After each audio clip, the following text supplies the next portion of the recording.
This is one of those videos where it's observational. This time of year, there's all these free agents, there's all these players, and I'll always see fans saying, "Oh, this guy isn't wanted by this team. We should get him on our team." Am I the only one that looks at a lot of these names and says, "No, no"? It's not about whether or not these players are nice guys at all. One of the reasons that certain teams succeed and others don't is because you don't necessarily let your heart tell you what to do with players, who to trade, who to keep, who to draft. If you go just with what the numbers tell you, and if you go with what works, and you don't sit there and go, well, this guy seems like such a nice guy. I know his numbers aren't great. He's kind of on the downside, but I should re-sign him. And there are GMs that do that. But there's fans that just have this sentimental attachment to certain players that I think, and the one that I've always noticed over the years, and I'm going back to the 80s is, and even I was guilty of this back in the 80s, where I would attach myself to a prospect. So I'd be like, a kid would get drafted and be like, oh, this kid's going to be great. And then it just wouldn't work out. And I'd be like, well, he just needs a fresh start. And that's a very commonly held belief, that a guy will flame out in one location, but if you trade him, he'll suddenly get better. The most recent example I can think of that was Gilbert Brulé. Brulé gets drafted by Columbus. Columbus rushes him to the NHL, but fans are still like, hey, he might suck in Columbus, but he needs a team that can handle him. He needs a team that can properly cultivate him. So he goes to Edmonton. He has one solid year, and then he's like, see, it's pretty good, and then he's gone. Poof. Rob Schremp is another one that I noticed that, he kind of flamed out, and everybody's like, oh, but he's going to be good. He's going to be good. The one that I see this with a lot is Anthony Duclair. Anthony Duclair played himself out of Arizona. Now he's likely out of Chicago unless they're working on some kind of a deal behind doors, and by behind the doors, I mean without even Stan Bowman knowing, because I don't think Duclair's going to be back. And it's funny because there are guys who go to Europe who are good players. And this is where it normally works. So you've got your top 6 forwards, that's your skill. You've got your bottom 6, and that's where you've got your guys who can body check. It's probably where a lot of your penalty killing is coming from. These guys now, as opposed to 20 years ago, they're usually pretty fast.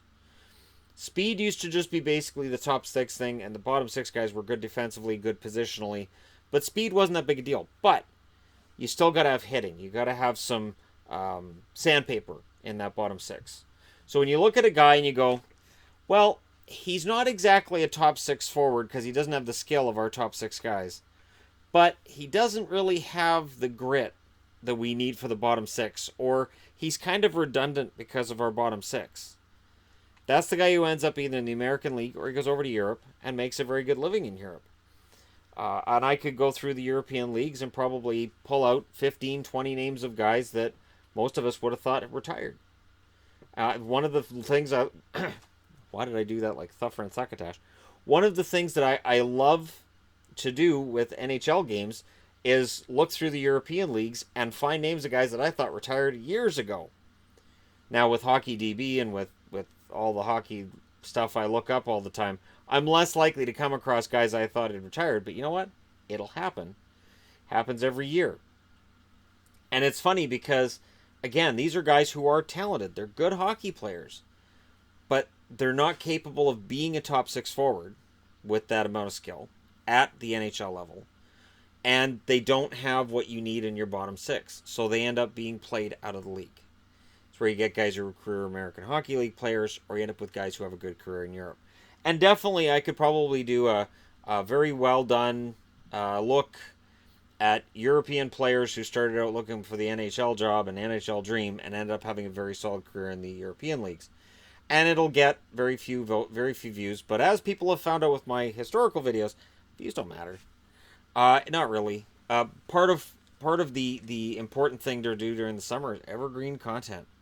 Talk about stuff that somebody can come back to a year, 2 years, 3 years down the road, and you're golden. And the reason I say that is because, yeah, during the season I'll do previews and review videos for each day. Nobody looks at those now. Those are dead. Those are pushing up daisies. No. the evergreen content stays. So maybe I do need to do something on the European guys. But it's funny because we do get attached. We do get attached to players. And there are still guys that I look at and I say, come on. Come on, he's got to make the NHL. He's got to. I held on to every amount of hope for Griffin Reinhart until last season. Last season in Edmonton, that was when I finally said it's not going to happen. And for the Reinhart family, because Paul Reinhart was one of my favorite players, I love Max Reinhart, and I'm still a firm believer that Sam Reinhart is going to evolve into a really solid top six forward, put up some points, and prove some people wrong. And I still believe that. Absolutely. But it's weird because people get very attached to teams as they get attached to players. And I talked about this in my podcast last night, how there are times where I will say things in videos and people might take offense because I may not be complimentary of a player on their team or of the team's direction. And it's just me divorcing myself from the emotions attached to certain players. Divorcing myself from that. And it's not always been easy. I think part of it is just being a Canuck fan for as long as I've been. I've learned to turn my emotions off because once you get your heart broken enough times, your heart kind of goes, yeah, I've been down this road. I'm gonna see my way out. You can care all you want, but I'm not gonna. So maybe there's some of that hits. Maybe there's some cynical side as well that kicks in. Because I have people ask me every now and then. People ask me, do you think the Canucks are ever going to win a Stanley Cup? And I'm like, no. And that's just me, my experience as a hockey fan, and maybe that trickles over with players too. One instance for the Canucks is I get asked a lot about Jake Virtanen, where I get asked, do you think he's going to be a top six forward? I give my honest answer. I don't believe that Jake Virtanen so far in his career has shown enough for me to say yes, he will be a bona fide top six power forward, that he'll get 30 goals, that he'll be this offensive player that we had envisioned would be joining the Canucks when he was drafted. I don't have anything against him. I don't dislike him. It's just that's my honest view on it. And it's from all these years of following hockey and watching when draft picks turn from prospect to suspect. And it's this, sometimes it's quick and sometimes it's a slow burn. But at this time of year, there's guys who are free agents the fans are like, oh, I really hope my team gets insert name of player here. And I scratch my head and no. And if it was somebody that I worked with, very often, when the free agency would come up and I'd be talking to people at work and they'd be talking about who the Canucks could sign and they'd be throwing out names and I'd be like, no. And sometimes it's even a big name. They'll say, oh, why do we want this guy? And I'm like, because we're not a contender and we don't want to be spending tons of money on that guy.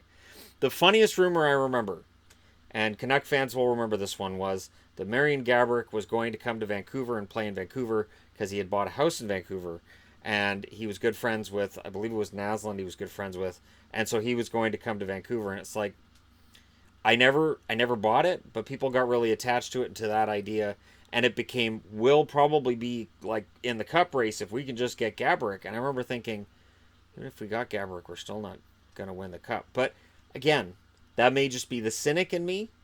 So let me know. Here's the thing. For you guys who scour the internet, which prospect, which free agent do you currently hear about that in your brain you say, he's not going to make it? And people you're talking to are like, man, I really hope we sign him. Oh, man, this is going to be great. And all you can think is, I really hope we don't sign him. I really hope he doesn't come here because he's not good.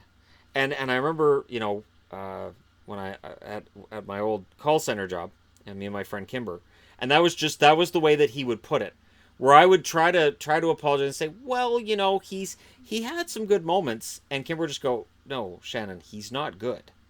He's just not good. Just stop. And I would have to stop and have to admit, yeah, you're right. I'm trying to rationalize here and give the guy the benefit of the doubt. You're right. And sometimes GMs have to make that call. And it's a tough time of year because there's guys that at the end of the year we're like, hey, I wonder where he's going to end up next year. And then in September, he'll sign in the German league or the Swiss league or the Swedish league. And we'll be like, really? He's gone? Happens all the time. I even noticed there were a bunch of guys who signed in the KHL since the season ended. And I need to do a video on that as well because it doesn't get reported on very much that I see. So I need to collect those names of guys who signed in the KHL so I can present to you guys, hey, if you're hoping your team signs these guys, it's not going to happen.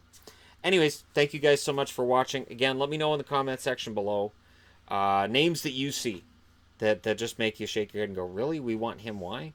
Because there's a lot of message boards. There's a lot of different ways of collecting information online between hockey fans where we can all come together and we can all agree that we don't agree on anything. And this channel's just another one of those places. So let me know who you disagree with other people on, and even who you disagree with me on, because there's plenty of guys that I've got behind that just haven't done it. The most recent example I can think of with the Canucks was Jeff Tambellini, because for some reason when he played, they won.